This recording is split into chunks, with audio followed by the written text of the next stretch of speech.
Today's Game Boy Color game, released as part of Midway's Arcade's Hits series, comprises two classic arcade games, Joust and Defender. Joust being the classic dueling game of lancers riding flying birds and killing each other with their bird's ass rather than their melee weapon. Strangely enough, that's the best way to kill people in that game. Trust me on that. And Defender being that space shooter where you defend the human race from aliens before they get captured and turned into mutants. Although some people would prefer to kill all the humans and watch the planet blow up. That's always lots of fun. Suffice it to say that I only bought this cartridge for Joust because, quite frankly, I suck at Defender.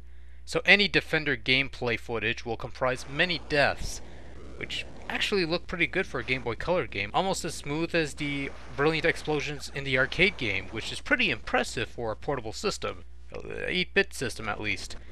And to tell you the truth, both games look fairly decent given the low resolution screen of the Game Boy Color. Despite the downgrade from arcade screen to smaller portable screen, both games look the part and do a fair job of it too. Obviously, Defender doesn't lose much in translation as far as the visuals goes, it's just a couple small sprites and planets just a bunch of lines. And the levels seem to scroll smoothly enough, so there's that. Joust does lose some detail with regards to the sprites and platforms, but is otherwise a fairly decent representation of the arcade original. Regardless, they still look rather nice, and if you're playing this on the original brick Game Boy, the visuals do seem a bit dark, but otherwise it's fairly nice looking. Sound is about as good as you're going to get on the old Game Boy Color, and to be honest, it's actually fairly good. I can recall buying this version about a few years back and was astounded by the sound quality, but really they did a masterful job here as every sound in both games, well, sound almost spot on with its arcade counterparts. Joust in particular sounds almost as good as its arcade original and is fairly crisp and clear. Well, there's a bit of static, but still, it's pretty spot on almost. Defender also has fairly good sound quality. It almost seems like perfect arcade quality. Well, not quite, but considering how close this is, that's really nice work there. Presentation-wise, the game earned some points just for the sound quality. So even if gameplay's a dud, hell, at least it sounds pretty good. But fortunately, gameplay is not a bust. In fact, both games are treated fairly well. Joust plays about as good as it did on the console release. It controls rather nicely and has a very simple premise that it's virtually impossible to screw up. Not that anyone hasn't tried. Same old play mechanics, 2 flat buttons, although it might be tricky to get a lucky kill on that pterodactyl, but it's doable, so no complaints. Likewise, Defender is also a solid play. Controls are generally responsive and straightforward. There aren't any major sacrifices in terms of quality, and it's a solid game overall. You have a fair amount of abilities like the bombs and hyperspace, and that's about it. So it's a fairly decent version of Defender, even if I'm terrible at it.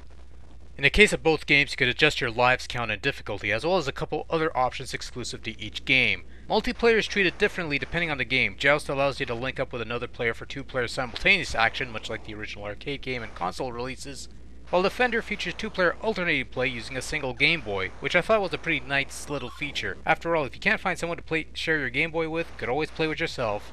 That seems like some semblance of fun to see who could get the higher score, which is not too shabby.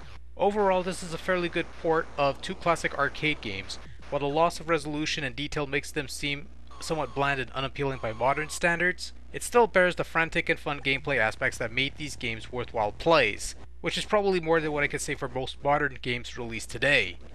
Joust Defender is a solid compilation that's worthwhile for those that want some classic gaming goodness on their Game Boy Color, and is fairly inexpensive, although it might not be worth it if you already have the prior Game Boy release or even the PlayStation Portable Midway Arcade Treasures release.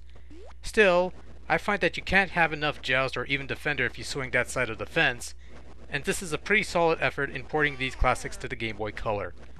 Very nice indeed.